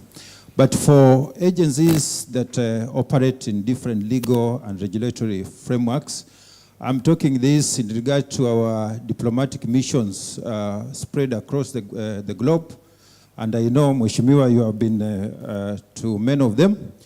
How can we achieve this centralized procurement, especially in the services such as insurance and outsourcing transport as opposed to outright purchase in such kind of environment where our diplomatic missions operate in different legal and regulatory frameworks? Then secondly on that, Mheshimiwa, since you have gone to most of those diplomatic missions and you have seen the state they are in, how can we help the missions, because they are supposed to be to comply to the law of the land, the Kenyan Public Procurement Law? Will you support a scenario whereby we expunge them from the purview of the law and go back to the previous framework, legal framework, where they were not required to observe the law, so that we can really modernize and position them as our image focus outside there? Then on disposal, I think there was a mention of institutions such as Kenya Railway, Posta, which has idle vast land. And the country where the country is moving is towards strategic partnership as concerned to public-private partnerships. We have never gotten it right when you are doing public-private partnerships, despite the fact that we have a robust law on PPP. The latest example was the case of Jomo Kenyatta, and the PS indicate that that's the way we are going. What is bedeviling that process of getting these projects, getting this idle land utilized through the PPP frameworks as opposed to disposal? KRA, not KRA, Kenya Railways can donate land and partner with the private to develop these properties. So what is it that we are not getting right in terms of the process of PPP? Thank you. Your name for the purpose of our panelists? I'm Kenneth Karani, Head of Procurement, Minister of Foreign Affairs. Thank you, Karan. Thank you. My name is Paringetwin David, Head of Procurement on Council Assembly of Elgeyo Marakwet. My question is in regard to the pending bills. I hope all of us, we are practitioners, and the law is very clear on our act that budget, when we make budget, there's no procurement that is undertaken where there is no budget. The question is, how did these spending bills come? I think that, yes, I would like to recommend that this spending bill just comes in as a question of conflict of interest. All of us, we have a conflict of interest, mostly, because we have never seen a pending bill in salary payment. Why do we have a pending bill in development programs? Yes, we are now in the right state and the right situation when we execute the EGB, because this one will keep off the conflict of interest of supplementary budgets. I'm happy that our honorable member is here, and most of these pending bills arise during the time of supplementary budget, because we are sure all of us, we engage programs when we have the budget, but during the execution, individuals who have influential now advise the accounting officers that because this project is not completing soon, let us divert this money for us to get DSA. That is where we get now the pending bills. I think this is a solution to both the procurement professionals, the vendors, and the development in Kenya, because we are also denying the right people the right money. Number two, on the issue of disposal. In government, most of the disposal undertakings, the outcome of the disposal procedure is more than the cost it is used. That is why some of us, we see there's no need for you to dispose things that you go at the negative. Especially when you sell a brat at 300,000 and you bought it at 20 million. Is that right? No.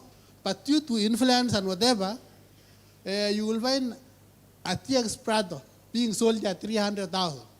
So it makes no sense to a rational procurement officer or the head of this procurement officers here. Take, for example, a land. Somebody cited Kenya Railways land. When you intend to dispose of Kenya Railway land, interest shall be there, and depreciation or inflation, 1 acre can be sold with 10,000, yet the value of it is 100 million. So it makes no sense why we should dispose. Thank you. Let us embrace the EGB, and we shall solve all these programs within the government. Thank you. Thank you so much. Let's clap for him. 1, 2, 1. I think we come to a close on the questions so that we have the panelists to quickly respond. CM Jeremiah can take it up from there. Okay.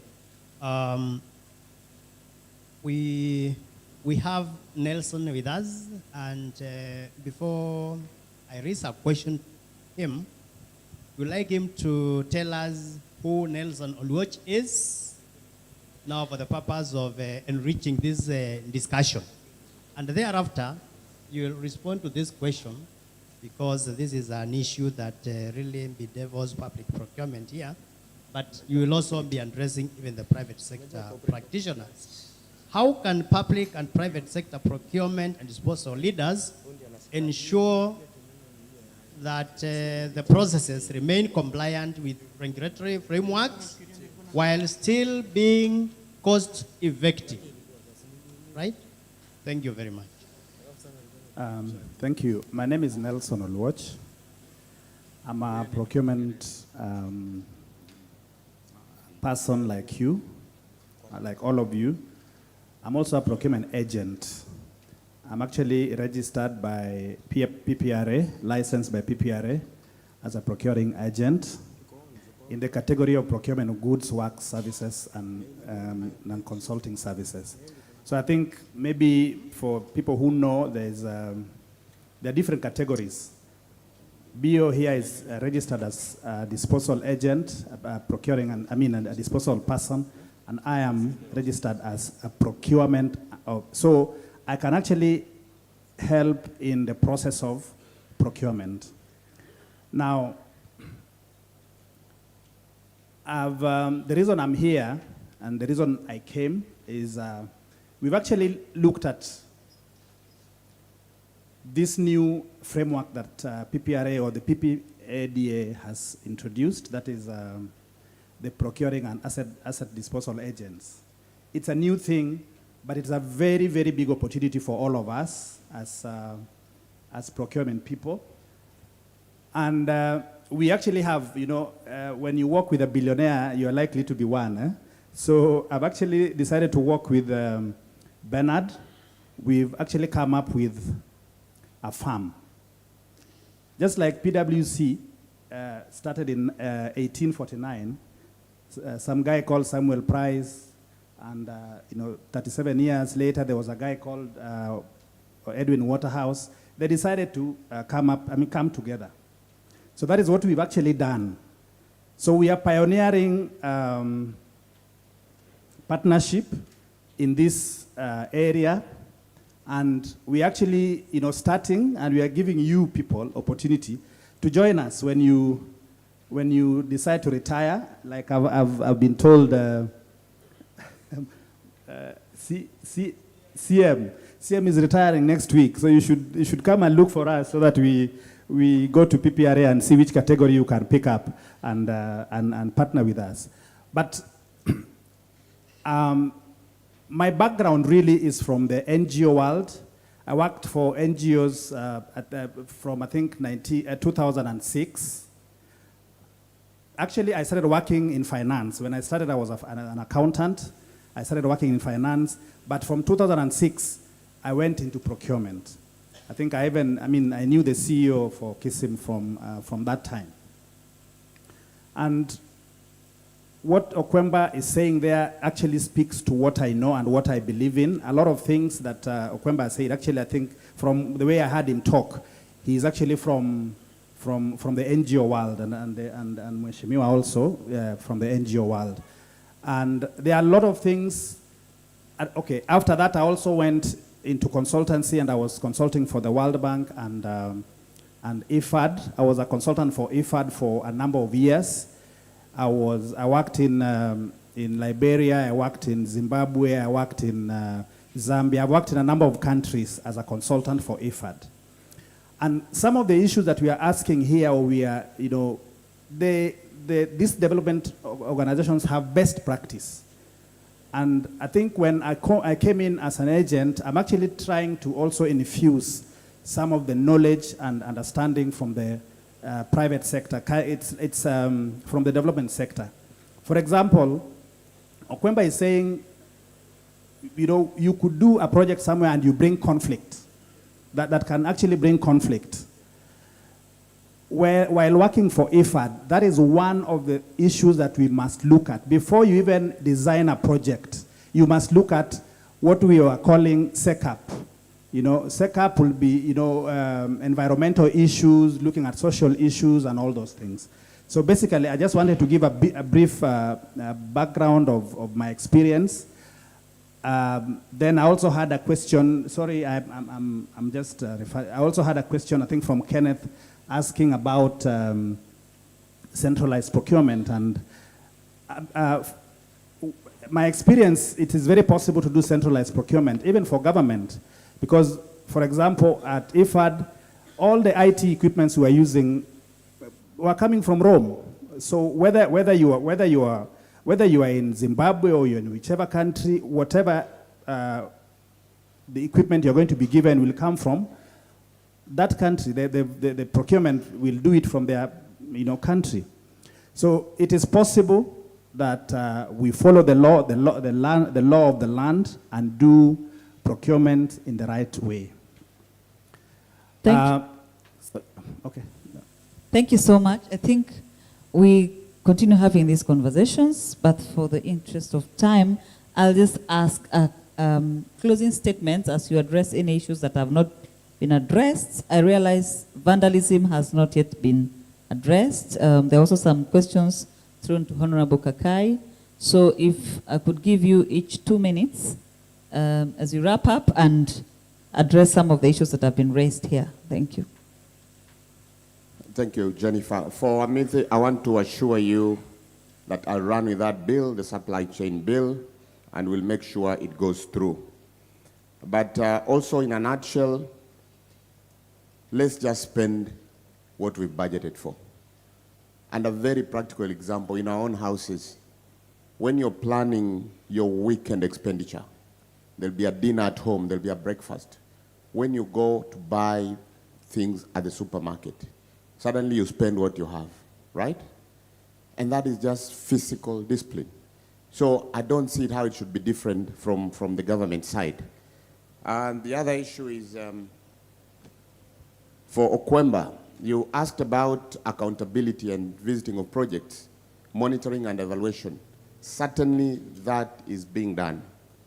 I sit on an audit committee, public investment committee, education governance. We audit institutions. We move around. I sit on the housing, affordable housing committee. Last year, there was 40 billion because of uptake that could not sort of be pushed into the project. But because the contractors that were being picked, and again, this is also a problem we have in the country. You find one contractor with like 10 names, but they're not able to, sort of uptake, the funding. So again, these are the things we are saying. Where I come from being your comrade, we're ensuring that accountability, that monitoring is there. We've got our full packed week next week. We'll be all over the country visiting those affordable housing sites. And the following week, we'll be back here in the coast doing the same. Excessive project expenditure. And that is why I talked about consolidation, coordination. You're easy to be cheated if you are alone. But if you have comrades and you've come up with a working unit, it is very difficult. At least there's an extra eye, an extra mind to see exactly what is happening. So cooperate more, pull together, and you'll find that really those excessive project expenditures are not there. You talked about vehicles that are actually bought and you don't know when the disposal comes. When you're having project vehicles, and I think Odote will know also about this, is what we call a Pro 1B, those who are from the Ministry of Finance. These are the ones that are given for project vehicles. And before you replace that vehicle, there has to be another pre-approval. A new Pro 1B comes in when you're disposing of. And an issue on asset management. I think now, as a member of parliament, we are given the powers to call in the ministers to answer questions. In my next questions, I will be asking the CS Finance to tell us the biggest graveyard today in terms of non-moving assets is government yards. Yet we are struggling with more taxes. We are struggling on, to get more funds, trying to operate on overdrafts, trying to balance books. But again, there is something we can recoup back, even maintaining those assets. Odote mentioned 50 to 100 billion by the universities trying to maintain assets. Government is having that big expenditure, but by disposing that, we could again raise a bit of extra funding. To Ken, lastly, foreign affairs. Yes, centralized procurement is okay compared to fragmented. And I advocate for that. Ask yourself, the counties, they've got regional block, like my friend Barngetuni from Marakwet. We've got the Lake Region block, where Pranzoya is, where I come from. There are 14 counties. But how comes you'll find that Elgeyo Marakwet is buying a vehicle at, let's say, $35,000. Pranzoya is doing it at 40, yet you're the same block. Why don't you work together as centralized sort of pull together? You do that. And again, still on Ken, on foreign missions. Why should we have a foreign mission in Geneva and another one in Bern, which is about 120 kilometers? When you get the house of the ambassador alone there, it is close to $1 million or $2 million rental every month. Why can the ambassador city, why do we send 2 ambassadors in Geneva? So those are the things we need to look at. We need to live within our means. I mean, that is very crucial. And lastly, on procurement in missions, the biggest crime scenes in public procurement is missions. There are no procedures followed. That also we need to bring it to order. Ken, I hear you, and I think we need to do something as a practitioner. We need to do that. And most of those foreign missions also pending bills. And it's just because of the diplomatic protection, you find that there are a lot of pending bills. Maybe sometimes even rents of ambassadors are not paid. So these are the things we really need to look at and refine them. Thank you. Thank you so much, Mheshimiwa. Bernard, your closing remarks, as you also talk about vandalism. Thank you very much. I think on vandalism for Kenya Power, and actually even Kenya Railways, I think they face this, and scrap is like gold. First, we must determine why we do asset audit. Is it really scrap first? Or how do you, it's a difference of this, you just don't, everything you dispose is not scrap. So you have to do an audit and determine whether it will be disposed as scrap or a second hand, it can be utilized somewhere. The reason to use agent is the process the agent will use, including only selling to pre-approved buyers and agreeing on the method they will use to sell. The agents are provided professional indemnity, and for us, we are increasing our indemnity now to 1 billion shillings. So it means if I don't do well for you and get the value, and this goes to my friend from Elgeyo Marakwet, get the value that is, it's either first sale value is the minimum. a reserve price of for sale value, just the way the bank will liquidate, because also banks are our customers in our disposal business. And that's what the PPRA disposal thing has done for us. So we have all the tier 1 banks, and they have also a law like the Auctioneers Act. You can only sell at FSV, for sale value, or if you don't sell, on OMB, if you don't auction. So if you do a process, you audit, you do valuation, maybe with a government valuer, and you also check the market, then you sign together a reserve price. Then you also commit on use of technology for traceability. First, who is buying? An example, we've disposed of base titanium. For those who are in the coast, they know base titanium in Kwale. The factory has closed, the mining is over. We have disposed it for over close to $30 million. We've sold it to 8 countries. We did an online process. Before you participate, we KYC you, we check for AML, because we don't want people bringing dirty money in the process. You knew exactly who you were selling for. We agreed on the reserve price with the client, and we achieved about 15% above the reserve price and sold the whole factory. So it's just in the process of being shipped. So it's achievable. And if it's scrap, we know the buyers. So why are you selling to someone else who is not the buyer of scrap?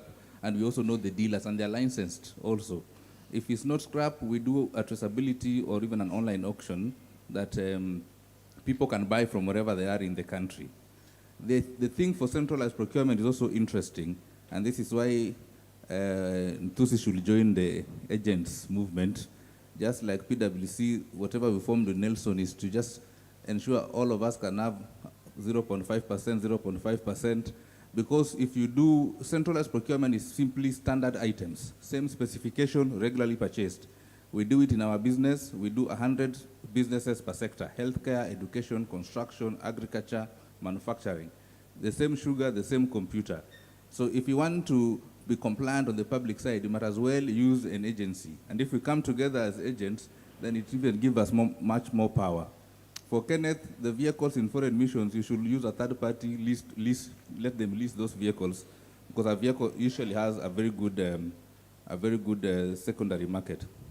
On PPP, CMC Rindi is an expert here. Maybe as she closes, she'll tell us why it takes too long.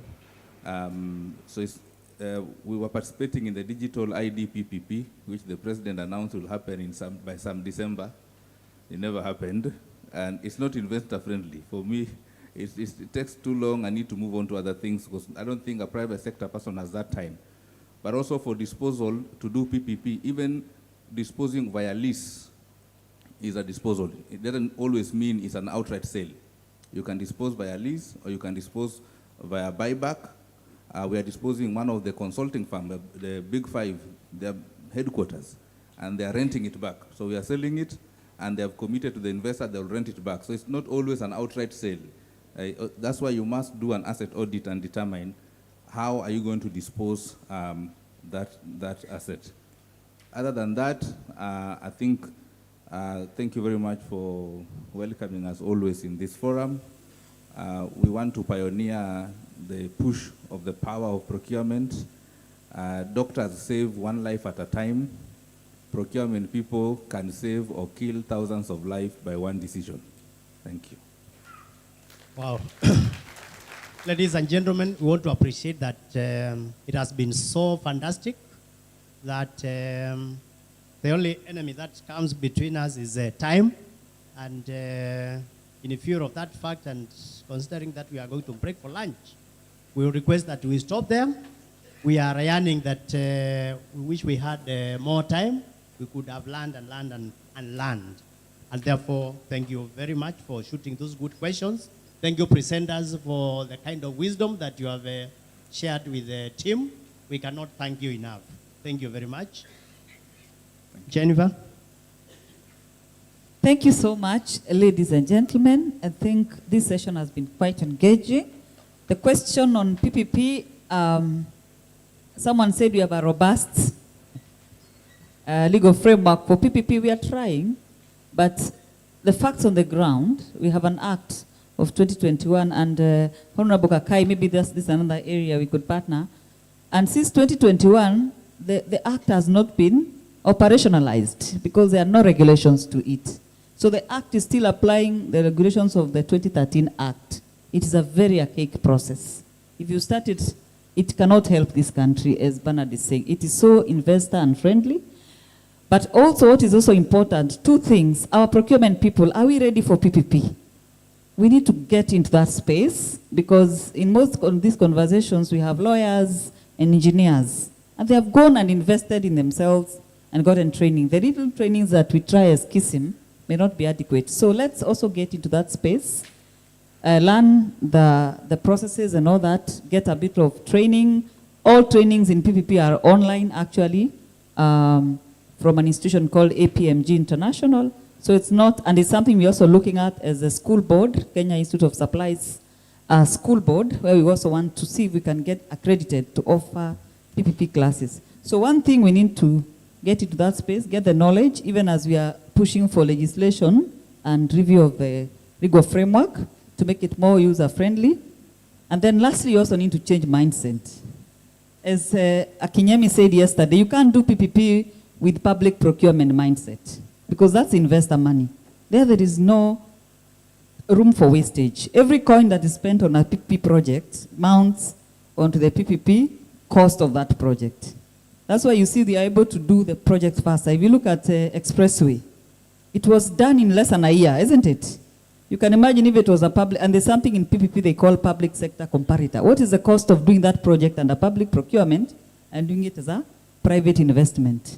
If that project was to be done by a public procurement process, how long do you think it would have taken? Without mentioning our litigious nature, isn't it? So let's get into that space as practitioners. Let's change our mindset, but also we call on the legislators kindly. That legal framework, my friend, my boss Eva will tell you it is quite tedious. At KPA we have tried. So help us there, Honorable Kakai, and also KISM. I'm sure we're having those conversations. With those few remarks, ladies and gentlemen, I'll hand over the program to the CEO. But let's give a loud of applause to all our presenters for the day, and for Councillor Jeremiah. Thank you. Thank you very much, our guests. Please remain seated. Ladies and gentlemen, good afternoon. Is it better? Are you happy? Thank you very much. I know time is fast spent, but we wanted to take this chance to once again register our sincere appreciation to all of you and all our speakers this afternoon. Bwana Odote, you said scrap is like gold, and I like the way you see value proposition in every opportunity and in every discourse.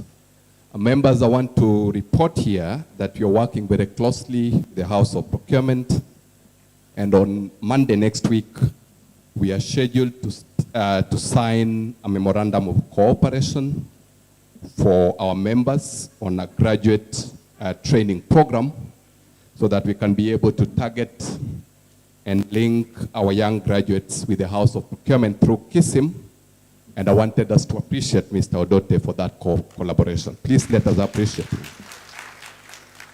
Secondly, is to address the concern around the value proposition. What is it that is there for anybody who would want to say that is a member or she is a member of KISM, the practicing license that you hold, what value does it attract? The DG PPRA gave a very good example of CM Tusi, who is scheduled to retire next week, and whether he can be able to open a shop. And the answer is very difficult, that he cannot be able to open a shop, because unlike lawyers and accountants, the lawyers have the remuneration order, the engineers have the scale of fees, and as such there is a basis for them to be able to charge for private practice. And the consequence of that is the gap that exists for supply chain professionals, and that is why we have been able in the recent past to operationalize the scale of fees for supply chain professionals, so that we can also use it as a dango to negotiate with the government of Kenya, especially for those working in the public sector, when it comes to matters of non-practicing allowance. So when we reach the level of working on the subsidiary legislation, because it has to adopt that format, we will be engaging with you so that you can also be able to participate in the interest of making a difference. To Honorable Papai, we thank you, Kakai, we thank you most sincerely We believe in building strong institutions and building strong alliances. We believe that a strong PPRA is good for us, and we also believe that a strong KISM is good for us. And as such, when we're working on legislative development, it is imperative that we take that in focus so that we don't disadvantage any institution that is good for the country moving forward. And lastly, Honorable Kakai, is to indicate that we are working on an omnibus approach when it comes to reviewing our regulations to keep them in tandem with the Statutory Instruments Act. We have legislation, the regulations that we have been operating under are coming to an expiry at the end of the year, and we will be looking forward to your support so that we can be able to support the Institute in that sense. The professional indemnity that we have been talking about here, ladies and gentlemen, we'd also adopt a subsidiary legislation framework. And Honorable Kakai, once again, we want to appeal to your support as we move forward.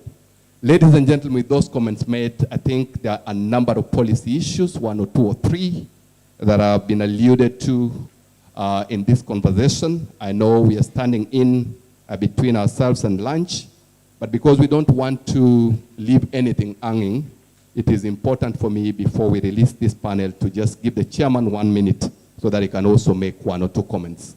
Thank you very much for your understanding. Please let us appreciate the chairman while he's coming.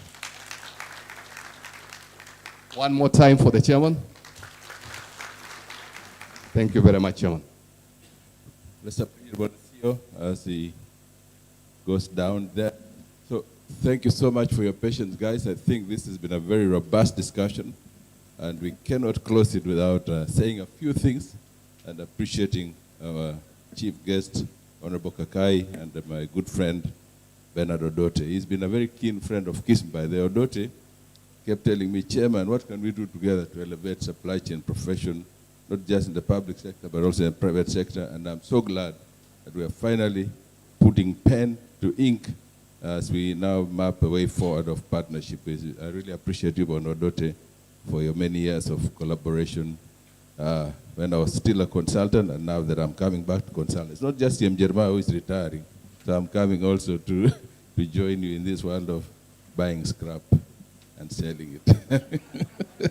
But you know what DG talked about, procurement agents, I've actually almost registered one a DG, although I was told that I cannot qualify yet, but in a few months I'll be formally a procurement agent. But let me really highlight the work that we are doing, Kakai, Honorable Kakai, and I thought, I've sent you an email, by the way, in really uplifting the profession to its rightful place. It's been a long journey, elevating supply chain to earn its place as a respected profession in the nation of Kenya, and not just Kenya, but I can tell you today, we are respected across Africa. Today, KISM is seen as a beacon of professionalism, not just in Kenya, again, I say, right across Africa. We are ranked one of the top. So we've done a lot of work in elevating the profile of a profession, but we are not yet there. And I really appreciate the fact that you're here to support us, to say, how can we now finally put up our own center of excellence here in Mombasa, Kilifi, by the way, we have land. I want to tell you, maybe you are not aware of this, but we have our own land, 5 acres, donated by the Kilifi County government. Let me use this one, which is a big landmark. And today what we are looking for, Honorable Kakai, is funding. We got in the land, world-class place where we have actually designed a world-class center of excellence, which will not just be the accommodation, but also the training center. And not just a training center, but also accommodation, so that we take away all the resources that we spend in the hotels here, go back with that money. We leave it reinvested back in our professional body. So we'll be coming back to you, Kakai, to help us. How do you, first of all, leverage your networks within the donor community, where we've already reached out for some donor support. We actually had a challenge yesterday by the PS who told us, let's go back to him, do a PPP proposal, for instance, where we can get support for our project. So happy to tell you that we are truly on course to setting up a world-class center of supply chain excellence, which will further pitch us as a truly Pan-African professional body. And I'm really happy that you talked about that. So we've been thinking on the same line. But I'm saying all this to say we still have a lot of work to really elevate supply chain professionalism to where it should be locally, regionally, and indeed Pan-African. That's our dream, to be a truly Pan-African center of excellence, and I can assure you we're heading there. So the other aspect I thought I should tell you, apart from lifting the profile, I realized the bill is a critical, our bill has been in Parliament for the last almost 2 years, and I realized that because we don't have a critical mass of parliamentarians who are supply chain focused, the accountants have their many people there, the lawyers, the engineers, so they make things move. But we have very few supply chain professionals, and I'm really happy that I think using your network, we can now be able to move forward and ensure that our own bill, which has been in there for about 2-3 years now, the reason why it's been there since 2007, our bill has not been brought in alignment with the Constitution of Kenya. And number two, with world-class best practice. And that's why we actually repealed it. Actually, it's more than an amendment. It's a complete repeal to ensure we are aligned with the world-class best practice, but also the Constitution of Kenya. So happy to say that we are coming there with your support. And Honorable Kakai literally reached out to me and said, Chairman, how can we help you? And I really appreciate you, Honorable Kakai, that we are now forming that partnership to ensure we elevate supply chain, because I always say we are truly here for a very short time, for a season, for a reason, and as Joshua said, this will be the best gift we can bequeath the profession called supply chain. An updated act, but more importantly, a center of excellence right here in Mombasa.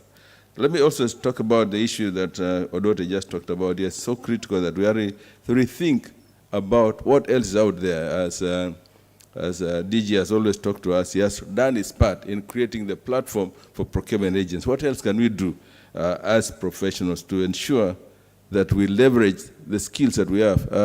I know we said CM Jeremiah is going to open a hardware, which will not happen, and I'm not going to take care of cows back in my village. I also come from the same place with the MP here, Mheshimiwa in Trans Nzoia, and I'm not going to retire and grow cabbages like somebody else, I know. But so what do we need to do? No, don't laugh.